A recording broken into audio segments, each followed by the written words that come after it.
ओम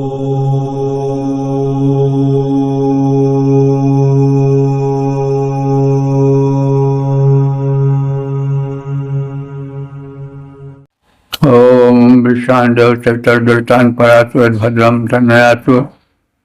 ओम भद्रम कर्णे श्रूयाम देवा भद्रम पश्येमाक्षभिर्यत्रा ईश्वरंगेस्तु शुभांशस्तनुर्भिर्विषेमहि देवहितं यदायु।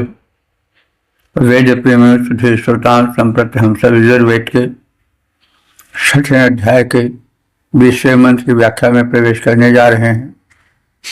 मंत्र का शीर्षक है इंद्र की शक्ति। अब संबंधित मंत्र का सर्वप्रथम सस्वर पाठ हो जाए।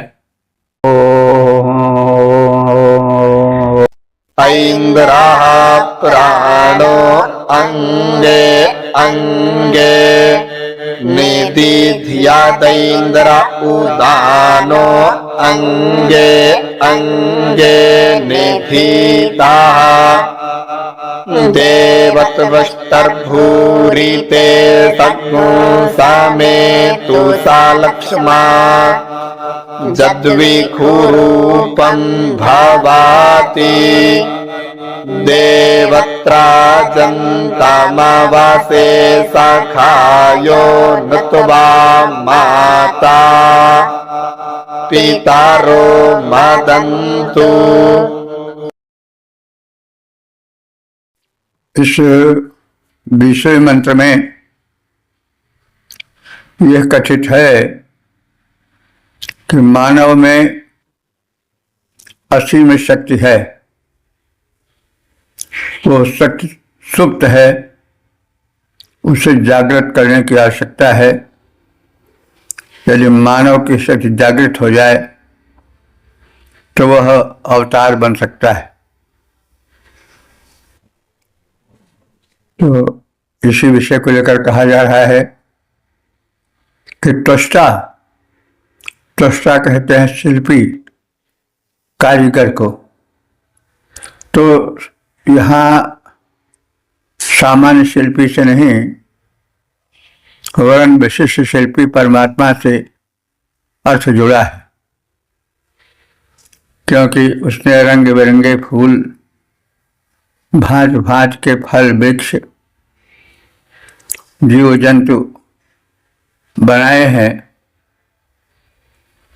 तो वह सर्वश्रेष्ठ त्वष्टा है, शिल्पी।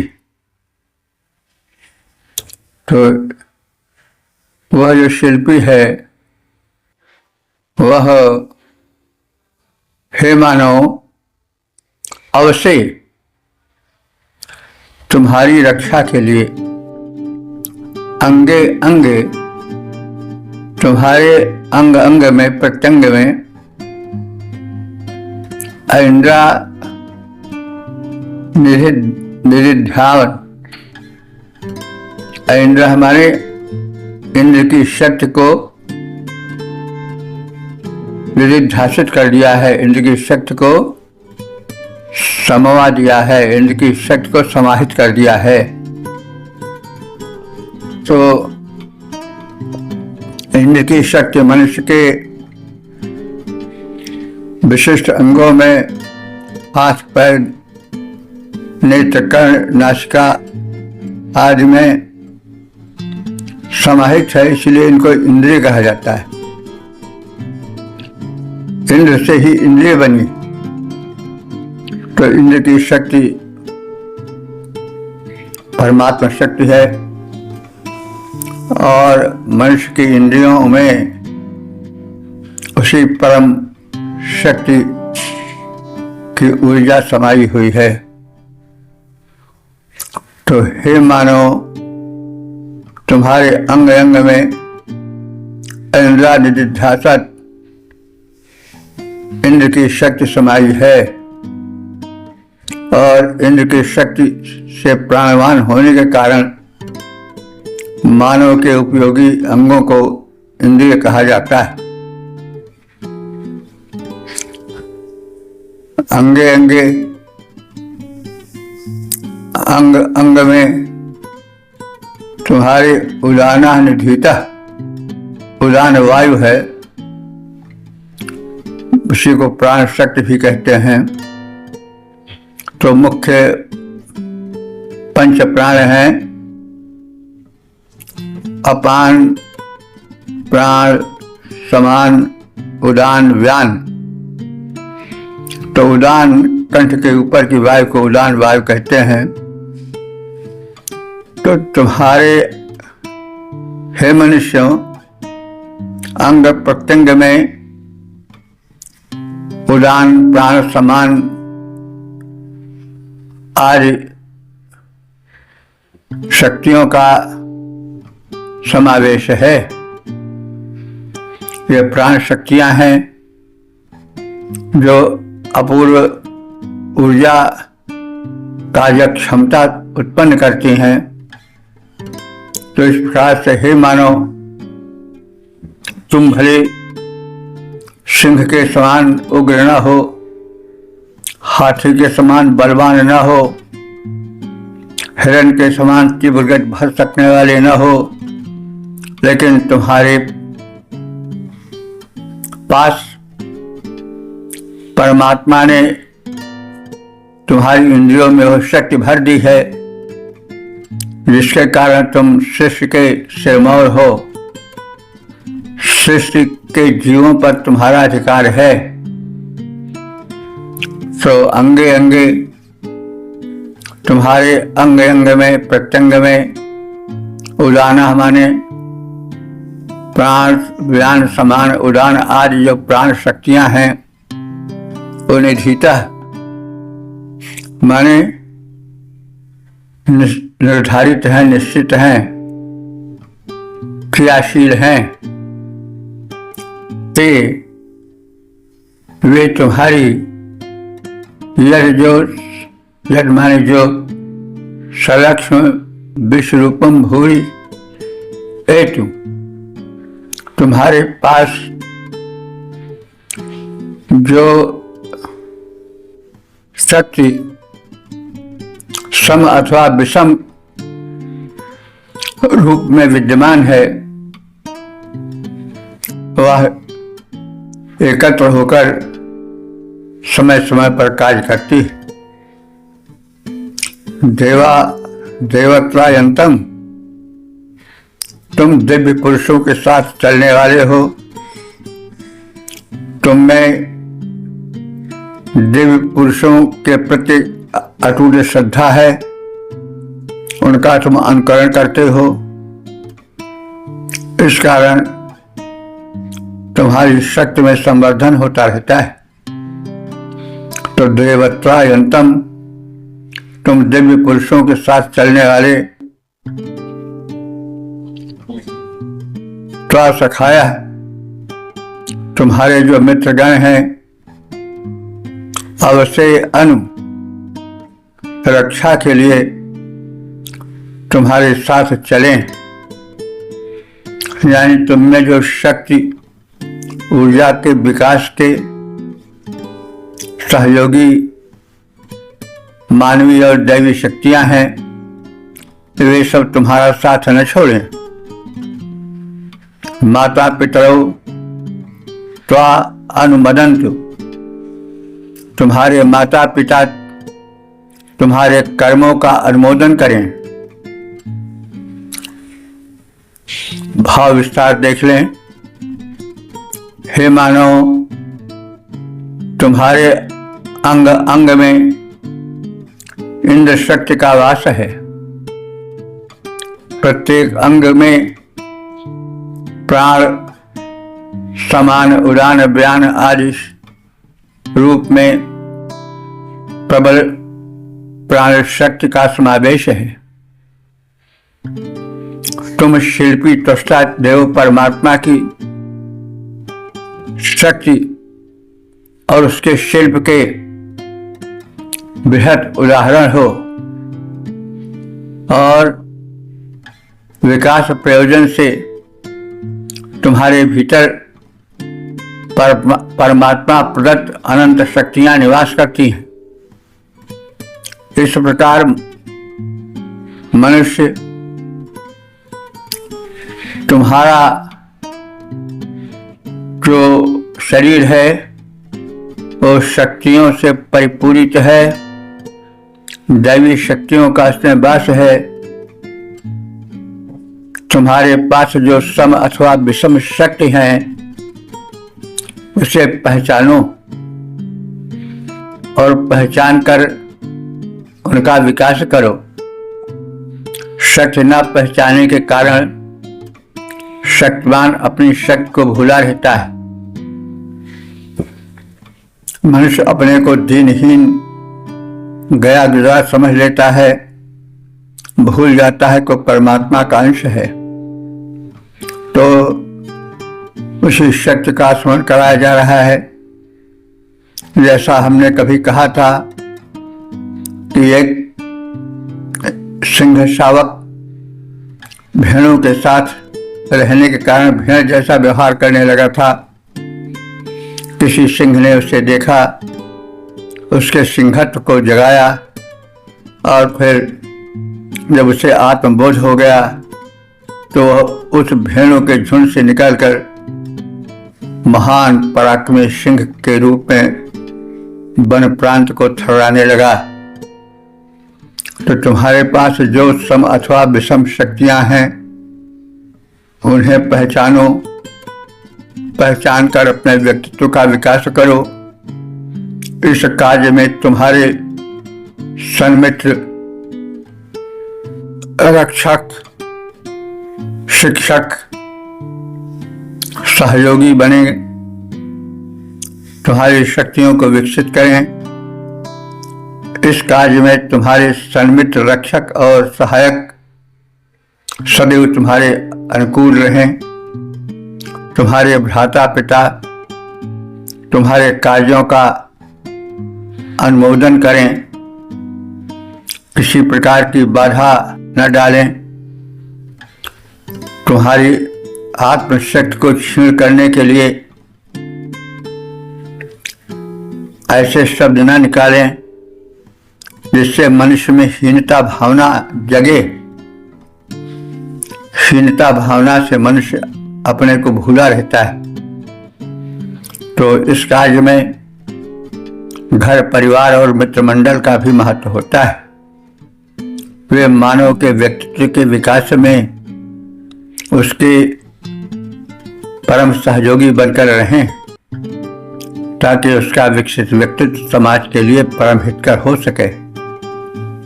पद रूपांतरण। मानव तन में दिव्य शक्तियों का निवास रहता है। मानव तन में दिव्य शक्तियों का निवास रहता है। मानव उसे सहेजे, मानो उसे सहेजो, तुम में शक्ति स्रोत बहता है। मानो उसे सहेजो, तुम में शक्ति स्रोत बहता है। पहचानो निज शक्ति सहायक, बने सुहृद गण सारे। माता पिता करें अनुमोदन, बनकर हिती तुम्हारे। ओ वेद प्रेमियों, सुधी श्रोताओं, संप्रति हम सब यजुर्वेद के 6वें अध्याय के 21वें मंत्र की व्याख्या में प्रवेश करने जा रहे हैं। मंत्र का शीर्षक है हव्यान्न को शक्तियों में विभाजित करना। और संबंधित मंत्र का सर्वप्रथम सस्वर पाठ हो जाए।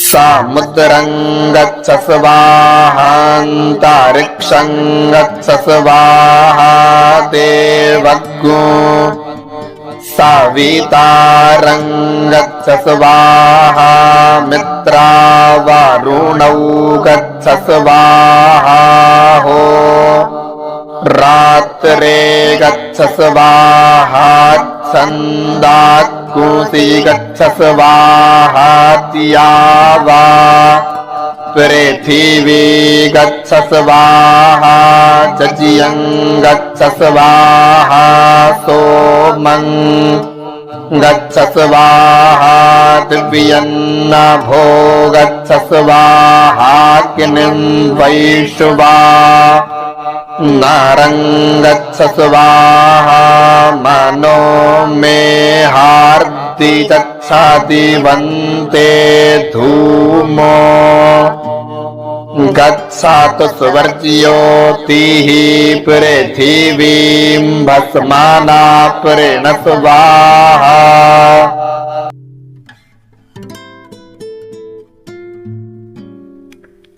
जो हविष्यान्न पर्याप्त मात्रा में आहुति हेतु रखा गया है,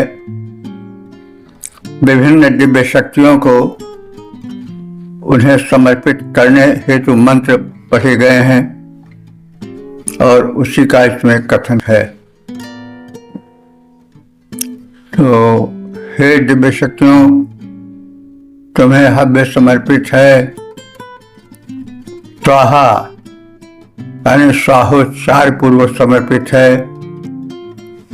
अहम भावना से शून्य, इसमें केवल अर्पण अर्पण है। इस भाव से भरित समर्पण है। हे समुद्रो, तुम्हें हव्य समर्पित है। अंतरिक्ष को समर्पित है। सवितारम, सविता देवता को समर्पित है। मित्र वरुण गच्छ, हे आहुतियों, तुम मित्र और वरुण इन देवद्वय के पास जाओ। अहोरात्रे, दिन और रात इन देव शक्तियों को भी हव्य समर्पित है। संदान से गच्छ, हे हव्य समर्पित भाग, तुम छंदान से गच्छ, तुम गायत्री आदि जगतीय अनुष्टुप आदि जो वैदिक छंद हैं, उनकी प्रसन्नता के लिए भी उनके समीप जाओ। छंदों में जाकर उन्हें प्राप्त हो। सोमम, सोम देवता को, हे यज्ञ भाग, हे हविष्य, तुम उनको उनसे मिलो। नभा, आकाश को हव्य प्राप्त हो। और जावा पृथ्वी, जलोक तथा भूलोक को, इन देवद्वय को हवि समर्पित है, जो उन्हें स्वीकार हो। वैश्वानरम अग्निम, वैश्वानर माने संपूर्ण प्राणियों में निवास करने वाले अग्नि को भी यह आहुति प्राप्त हो। मैं, मेरे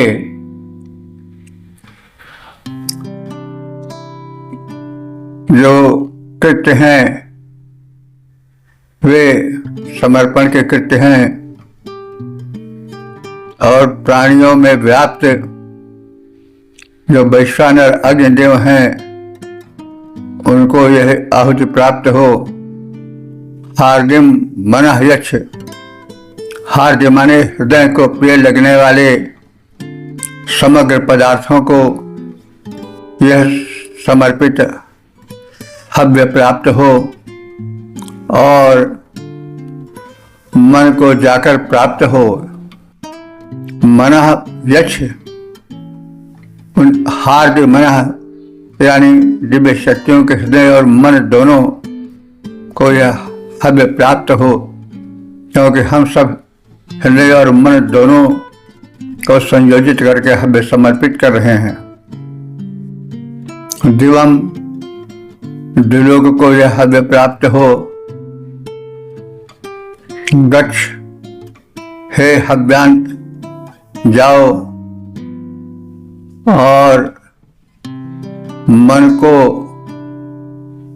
समस्त देवताओं को प्राप्त हो, दिवम द्विलोक को प्राप्त हो। गच्छ, हे हव्यान, तुम जाओ, तुम्हें समर्पित किया जा रहा है। तुम अपने समर्पण के संपूर्ण कृत्य को परिपूर्ण करो, हमारे अंतःकरण को दिव्य कर्मों हेतु प्रेरित करो, ऐसी प्रार्थना है। हे समर्पित हवि, तुम स्थूल से सूक्ष्म होकर सागर, पृथ्वी, अंतरिक्ष एवं द्विलोक में जाकर प्राप्त हो। अपना विस्तार करो। इस जगत के उत्पादक सविता देवता, मित्र देवता, वरुण देवता, सोम देवता, वैश्वानर अग्नि देवता, दिन और रात देवता, गायत्री आदि छंदों और समग्र यज्ञों, विध कुल के जो यज्ञ हैं उन सबको, समस्त देव शक्तियों को यह हमारा समर्पण आहुति का प्राप्त हो और उन्हें तृप्ति प्रदान करने वाला हो। अपने धूमगत ऊर्जा से, द्विलोक प्रकाश से अंतरिक्ष को एवं भस्म से पृथ्वी को परिपूर्ण करो। हे समर्पित आहुति, इस भूमंडल का, अंतरिक्ष का, द्विलोक का कणकण तुम्हारे द्वारा आपूरित हो जाए। तुम सबको सादर हव्यार्पण किया जा रहा है। हमारे अंतःकरण की दिव्य शक्तियों को तुम जागृत करो, परिपूर्ण करो और हमारे अंतःकरण को दिव्य कर्मों के हेतु उत्प्रेरित करते रहो। पद्य रूपांतरण है, स्वाहोच्चारण पूर्वक अर्पित हवि यह कर्म निभाओ। स्वाहोच्चारण पूर्वक अर्पित हवि यह कर्म निभाओ। धरती, अंबर, सागर सारे देवों के ढिग जाओ। तृप्ति देवगण करें, तृप्ति देवगण को दो, अपनी ऊर्जा को फैलाओ। दिव्य कार्य के हेतु प्रेरणा भरो, सुखद बन आओ। इस प्रकार से यह सात्विक भावना से, समर्पण शक्ति से भरा हुआ मंत्र है, जिसमें सात्विकता है, जिसमें निस्वार्थ भाव से भक्ति भाव भरा समर्पण है। किंतु कर्मकांडिक जगत में जो हमने बड़े प्रेम और आग्रह के साथ महीधर भाष्य को प्राप्त किया, तो उसको पढ़ने के बाद जो उसका आशय निकला वो हमें कुछ विपरीत लगा, क्योंकि वेद कभी हिंसा को जो है वो प्रोत्साहित नहीं करता है। वह जनहित, प्राणी मात्र के हित का सिंचक होता है, चिंतक होता है। लेकिन मंत्र का भाग न होने पर भी हिंदी रूपांतरण में उस भाग को जोड़ दिया गया है जिसको हम आपके समक्ष प्रस्तुत कर रहे हैं। इस 21वें मंत्र का महीधर द्वारा किया गया भाष्य प्रस्तुत है। बद्ध पशु को पकाकर रखी हुई गुदा के 1/3 भाग को तिरछा काटकर 11 टुकड़े करके एक एक मंत्र से एक एक टुकड़े की आहुति देवे, ऐसा निर्देश है। तो हे गुदा जन्य हवि, तुम समुद्र को प्राप्त हो। यह आहुति है। हे गुदा की हवि, तुम अंतेश को प्राप्त हो। यह आहुति तुम्हारे लिए है। हे गुदा की हवि, तुम सविता देव को प्राप्त हो।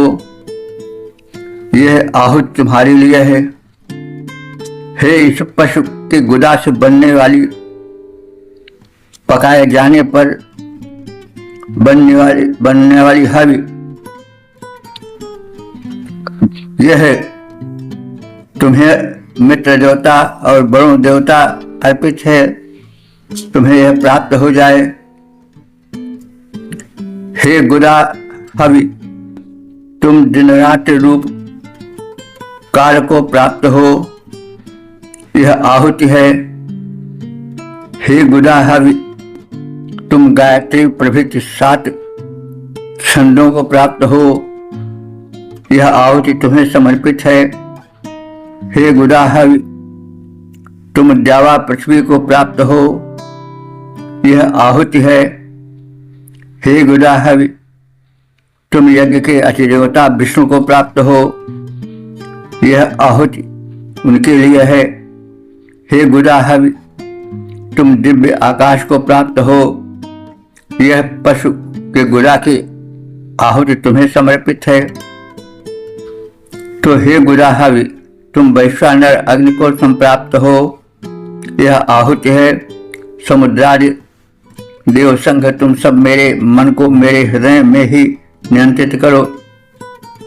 इस प्रकार से यह जो 21वां मंत्र है, यह मृत यानी यज्ञ में बच किए गए पशु के गुदा को काट करके उसकी आहुति तमाम कथित देवों को दी गई है।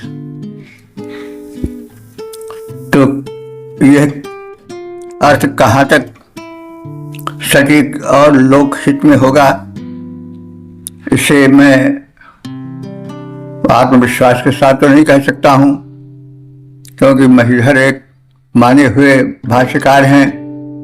लेकिन यह हम सब आपके विचार पर छोड़ दे रहे हैं कि क्या निरीह पशुओं का वध और फिर उनको पकाना, उनको आहुति रूप में अग्नि में डालना, पूरे वातावरण को प्रदूषित कर देना और ऐसे यज्ञ को अध्वर कहना कहाँ तक उचित होगा।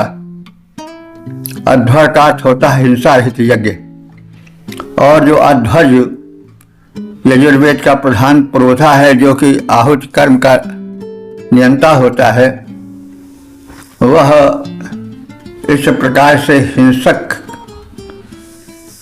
कर्म करे, उसको धार्मिकता का चोला पहनावे और इससे वैदिक धर्म को एक ऊंचा धर्म बनावे, तो यह कहाँ तक उचित होगा। आज का युग जो है वो विचाराधिक्य के लिए अधिक स्वतंत्र है। कुछ हृदय में हमारे भय सा उत्पन्न होता है कि कहीं जो वेद विरोधी और सनातन विरोधी लोग हैं, जिनका आधिक्य है, वे इसको लेकर उड़ न जाएं और वेद को कहीं लांछित न करने लग जाएं, क्योंकि वो तो इसी पर कमर कसे रहते हैं, उनको सामग्री मिलनी चाहिए। तो मैं चाहता हूं कि क्या इस प्रकार से महीधर कृत भाष्य को प्रस्तुत किया जाए और आगे का व्याख्या क्रम इसी प्रकार से चलता रहे, अथवा जैसे मैंने अपने विचार से शब्दों को अलग से न जोड़कर मंत्र के ही शब्दों को उनके अर्थ के अनुसार अर्थ व्याख्या की चेष्टा की है, वह उचित है। किस रूप को अपनाया जाए, इसलिए मैं सुधी श्रोताओं से भी आग्रह करूंगा कि वे अपने अभिमत को दें तो कल्याण होगा। ओम वेद प्रेमियों, सुधी श्रोताओं, संप्रति हम सब यजुर्वेद के 6वें अध्याय के 22वें मंत्र की व्याख्या में प्रवेश कर रहे हैं। मंत्र का शीर्षक है शत्रुनाश। अब संबंधित मंत्र का सर्वप्रथम सस्वर पाठ हो जाए।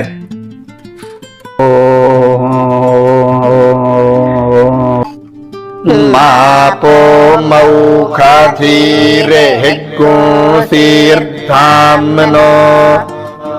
धाम्नो राजं स्तातो वारुणानो मुञ्चा जादाहुरख्न्या इत वारुणेति शापामहे तातो वारुणानो मुञ्चा सुमित्रिया न आप ओखधयः सन्तु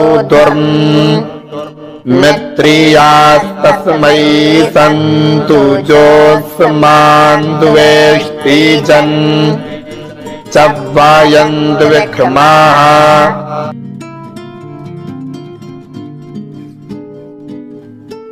और जो हम सत्कर्मियों के सत्कृत्य में बाधा डालते हैं वे नष्ट हों और वे पनपने न पाए।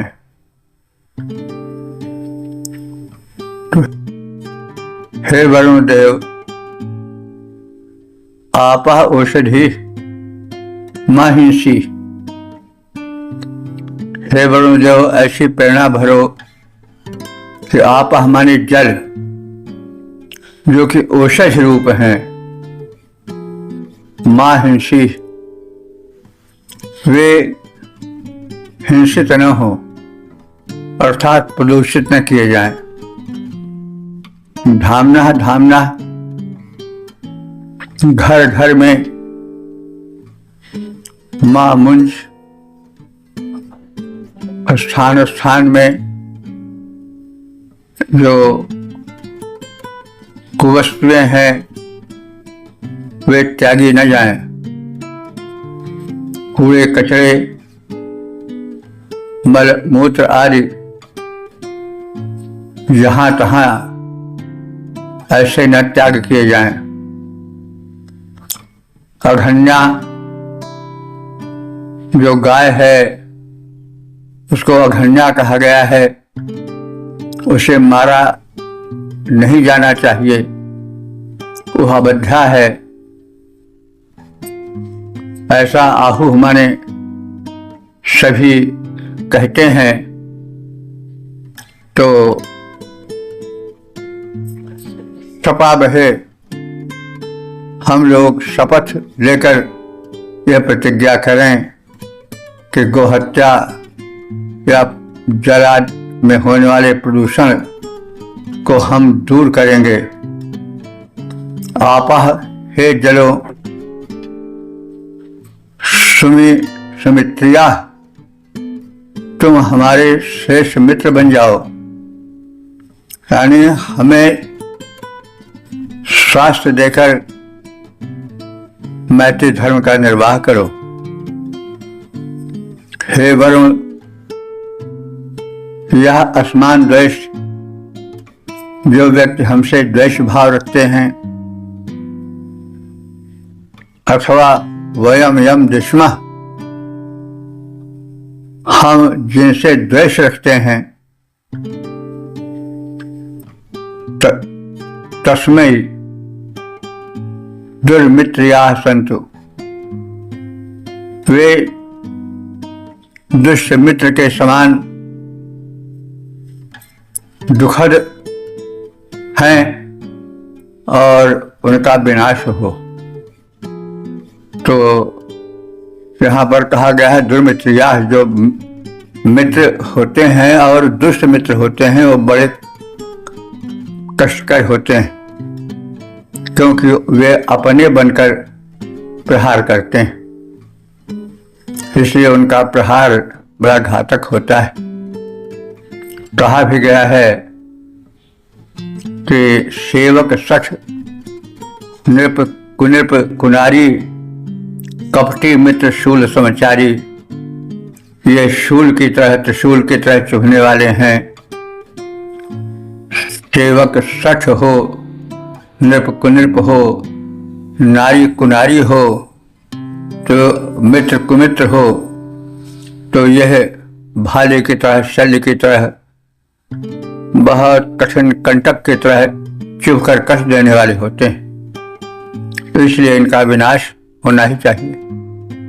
ये हमें कष्ट न दे सकें, हम इनके प्रहारों से सुरक्षित रहें, तो देव शक्तियों से शक्ति मांगी जा रही है। कभी यह नहीं समझना चाहिए कि बस हम शक्ति मांग करके चुप हो जाएं, यानी हम स्वयं आचरण में वेद कथित कथनों को उतारें, लेकिन कुछ भी हो फिर भी मनुष्य अल्प शक्तिमान तो है ही, उसे दुर्विकारों के आगे घुटने टेकने ही पड़ते हैं। इसलिए परम शक्तियों से उसे सहायता मांगना आवश्यक है। तो भाव विस्तार देख लें। हे वरुण देव, जल और औषधियों को हम नष्ट या प्रदूषित न करें। गायें तो अबद्धा हैं, उन्हें न मारने की प्रतिज्ञा हम करें। जल हमारे हेतु उत्तम मित्र के समान सुखदायक हों। जो हमसे द्वेष करते हैं या जिनसे उनके दुराचार के कारण हम द्वेष करते हैं, ऐसे शत्रुभाव रखने वाले नष्ट हों, तो पनप न सकें। जल और औषधियां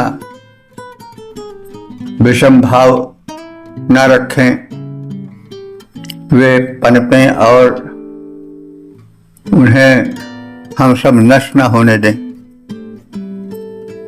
पद रूपांतरण है, जल औषधियां मत विनष्ट करें, जल औषधियां मत हों विनष्ट, मत मारी जाएं गाएं, वे हैं सदा अबद्धा, उनके पूज्य भाव, उनमें पूज्य भाव हम लाएं। हे वरुण देव, मेरे द्वेषी जो शत्रु पनपते, वे न पनपने पाएं। जल औषधि, जल औषधियां विषम बनी, उनको विनष्ट करती जाएं। तो औषधि और जल, ये दोनों जीवन को स्वस्थ और आरोग्यप्रद सिद्ध हों और हमारा सबका मानव जीवन स्वस्थ और सुखी बीते, यह भाव है। ओम वेद प्रेमियों, सुधी श्रोताओं, संप्रति हम सब यजुर्वेद के 6ठे अध्याय के 23वें मंत्र की व्याख्या में प्रवेश करने जा रहे हैं। मंत्र का शीर्षक है जल की महिमा। अब संबंधित मंत्र का सर्वप्रथम सस्वर पाठ हो जाए।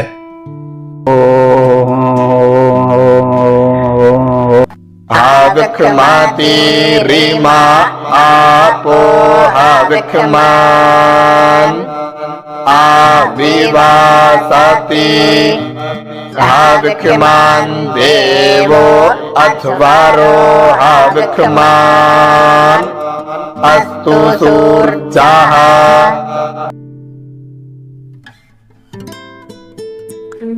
इस 23वें मंत्र में यज्ञ के उत्तम जल की महिमा का कथन है। यज्ञ में जल का प्रयोग होता है कलशाद अनेक रूपों में। वो अभिमंत्रित होता है मंत्र से और वो किसी पवित्र सरिता से, नदी से लाया जाता है। बड़ा पवित्र माना जाता है, इसलिए उसका महिमा मंडन किया जा रहा है। हिमाः आपाः, हिमाः आपाः, ये यज्ञ में प्रयुक्त जल। आप शब्द जो है बहुवचनांत हमेशा होता है, क्योंकि जल जितने रसीय पदार्थ है सब जल के अंतर्गत आ जाते हैं, इसलिए ये नित्य बहुवचनांत होता है। एक वचन और द्विवचन इसके नहीं होते हैं। तो इमा आपा, ये यज्ञीय जल हविष्मति आहुति के समान पवित्र हैं और उत्तम हैं। देवा अधरा, ये दिव्य हिंसावहित यज्ञ में हविष्मान हवन सामग्री से युक्त हो, यानी हवन सामग्री की भांति इनका महत्व, इनका स्थान दिव्यता से ओतप्रोत हो।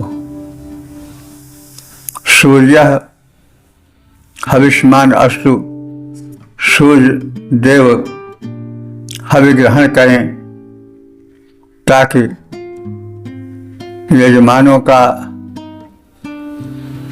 उनका पुण्य फल प्राप्त होता रहे।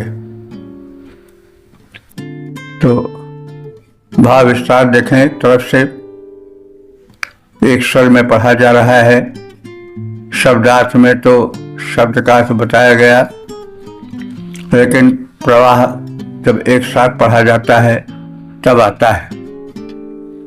यज्ञ में प्रयुक्त जल आहुति के समान उत्तम और पवित्र हैं। यज्ञ सदैव श्रेष्ठ हवियों से युक्त होकर सद भाव, सुख, स्वास्थ्य के विस्तारक हों। सूर्यदेव यजमानों को पुण्य फल प्रदान करने हेतु हव्यान्न स्वीकार करें। पद रूपांतर है, हवन समान यज्ञ जल भी, हवन समान यज्ञ जल भी बनता उत्तम गुणवान। सूर्य देव हवि स्वीकारें करने फल पुण्य प्रदान। ओम वेद प्रेमियों, सुधे श्रोताओं, संप्रति हम सब यजुर्वेद के 6ठे अध्याय के 24वें मंत्र की व्याख्या में प्रवेश करने जा रहे हैं। मंत्र का शीर्षक है जल और याज्ञिक प्रक्रियाएं। अब संबंधित मंत्र का सर्वप्रथम सस्वर पाठ हो जाए।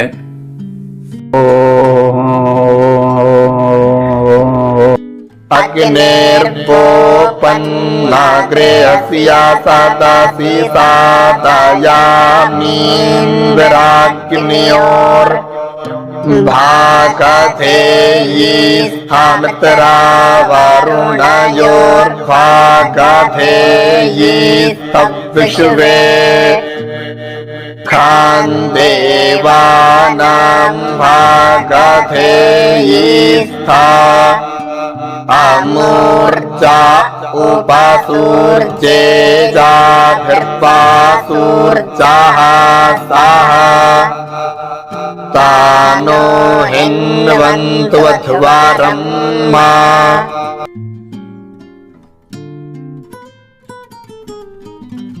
इस 24वें मंत्र में वसती वरी नामधारी जल का गुण कथन है। तो यह बसती वरी जल है क्या? यह जल सोम यज्ञ में प्रयुक्त होता है। पवित्र नदी से लाया गया जल होता है, इसको बस्ती वरी कहते हैं। और इसी की प्रशंसा से संबंधित मंत्र है बस्ती वरी, यानी हे बस्ती वरी जल, तुम सोम यज्ञ में प्रयुक्त होते हो और उसे परम पवित्र बनाते हो। अमु या इंद्राग्नयो,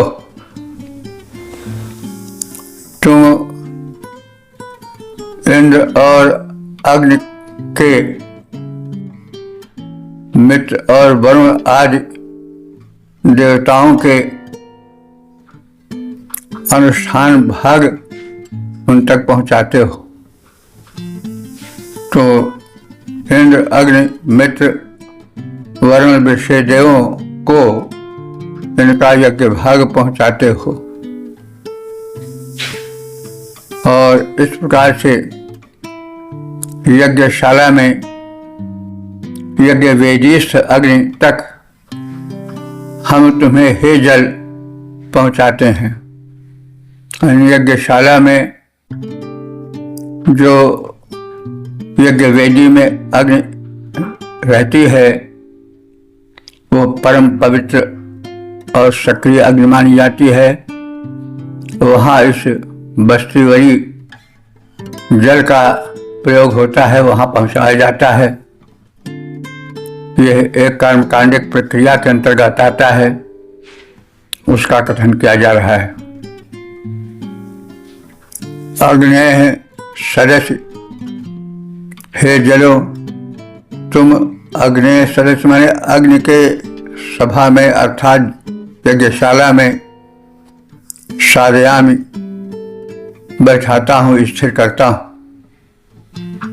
सूर्य उप, तुम सूर्य के समीप वा अथवा या भी सह सूर्य, जिसके साथ सूर्य का निकट का संपर्क है, ताह नः अधर्म हिन्वन्तु, उस बसती वरी जल से हमारा संबंध बना रहे, तो हमारे यज्ञ को पवित्र बनावे, उसकी शोभा बढ़ावे। हे बसती वही जल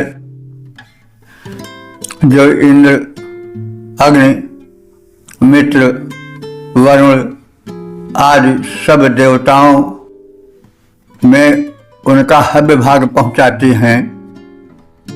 यज्ञशाला में उस यज्ञ वेदीस्थ अग्नि तक हम हे जल तुम्हें पहुंचा रहे हैं। जो पवित्र जल वाष्पीकृत होकर सूर्य के पास पहुंचने की चेष्टा करता है अथवा उनके समीप रहता है, वह हमारी यज्ञ प्रक्रिया को आगे बढ़ावे, उसे सफल बनावे। पद रूपांतरण: इंद्राग्नि, मित्र, वरुण आदि सभी देवों तक यज्ञ भाग पहुंचाते, हम उसी अग्नि के पास यज्ञशाला में तुमको हैं लाते। हे जल, तुम वाष्पीकृत बनकर रवि निकट व्योम में हो जाते। याज्ञ की प्रक्रिया बढ़ाओ आगे, तुमको हाथ जोड़कर ध्याते। तो वस्तीवरी जल के विषय में आप सब जान चुके हैं। यह इंद्र, अग्नि, मित्र, वरुण आदि देवों तक पहुंचाने वाली यज्ञाग्नि के समीप पहुंचकर एक विशेष कल्याण की योजना करता है और यह परम पवित्र जल होता है, नदी से लाया जाता है। तो उसी जल का महिमा मंडन किया गया है। सूर्य से उसका घनिष्ठ संबंध बताया गया है, क्योंकि पवित्र जल तो सूर्य की किरणों से ही हो पाता है। तो वेद प्रेमियों, सुधी श्रोताओं, संप्रति हम सब यजुर्वेद के 6ठे अध्याय के 25वें मंत्र की व्याख्या में प्रवेश करने जा रहे हैं।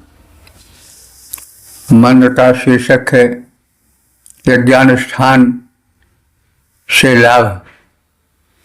अब संबंधित मंत्र का सर्वप्रथम सस्वर पाठ हो जाए।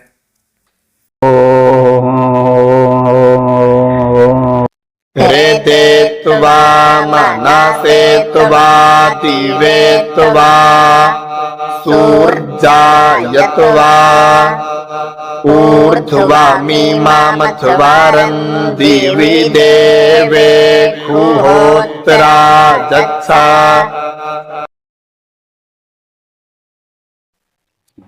इस 25वें मंत्र में, जो इस सत्र के समापन का मंत्र है, उसमें यह कथित है कि यज्ञानुष्ठान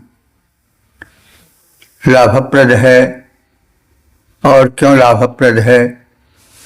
हम यज्ञ अनुष्ठान करें तो क्यों करें? क्योंकि हमारा धर्म हमें कभी यह नहीं कहता है कि तुम कोई चीज़ आँख मूंद कर मानो। यहाँ विचार विनिमय के लिए, यहाँ तर्क वितर्क के लिए छूट दी जाती है। हाँ, मिथ्या वितंडा नहीं होना चाहिए। तो यज्ञानुष्ठान से क्या लाभ है? यह कहा जा रहा है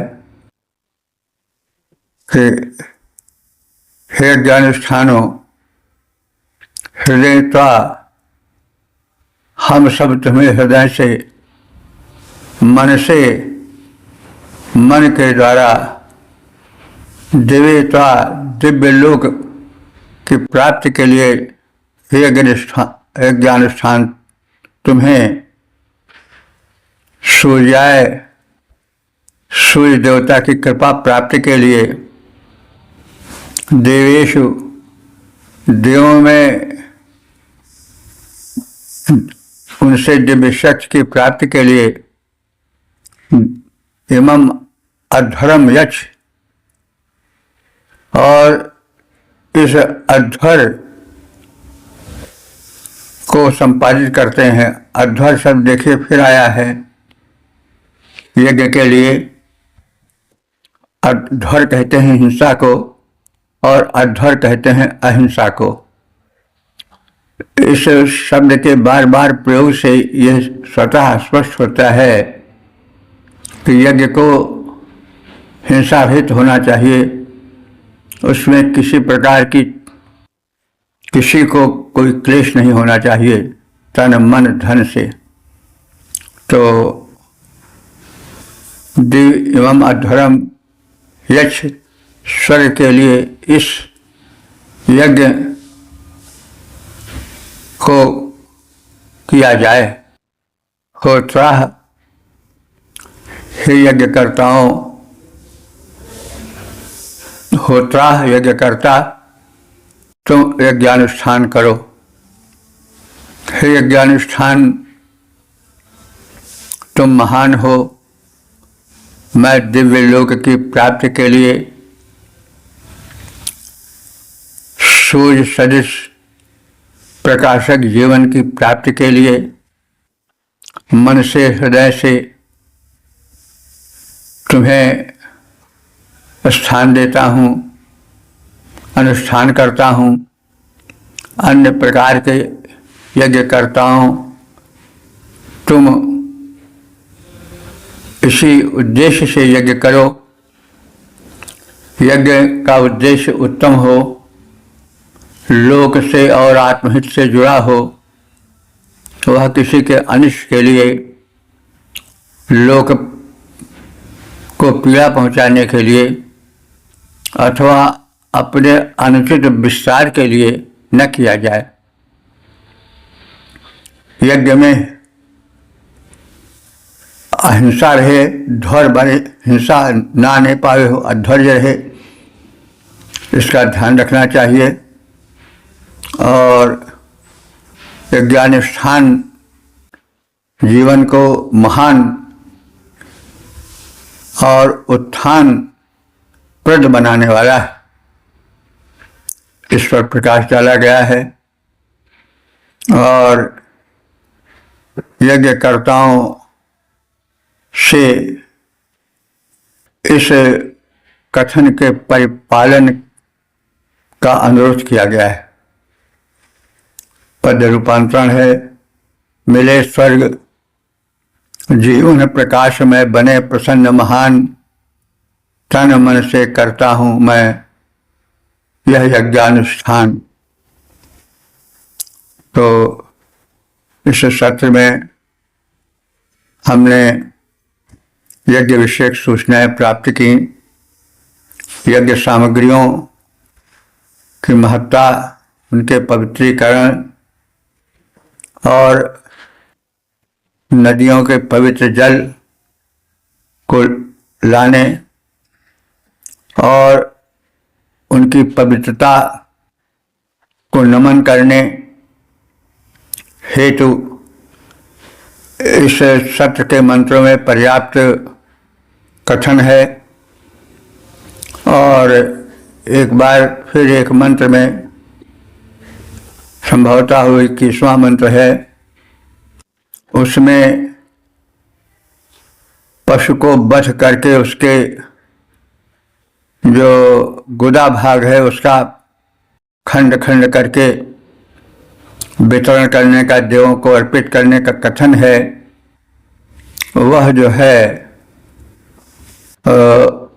हमें उतना समीचीन नहीं प्रतीत हुआ, क्योंकि निरीह पशु जिनका कोई दोष नहीं है उनको इस प्रकार से मारने और फिर आहुति देने, उनको भूनने तलने से वातावरण शोधन कैसे होगा? वो तो प्रदूषित होगा। तो इन सब वैज्ञानिकता को ध्यान में रख करके मैंने जो चेष्टा की है वो अलग से कुछ मिलाकर अर्थ करने की चेष्टा नहीं की है।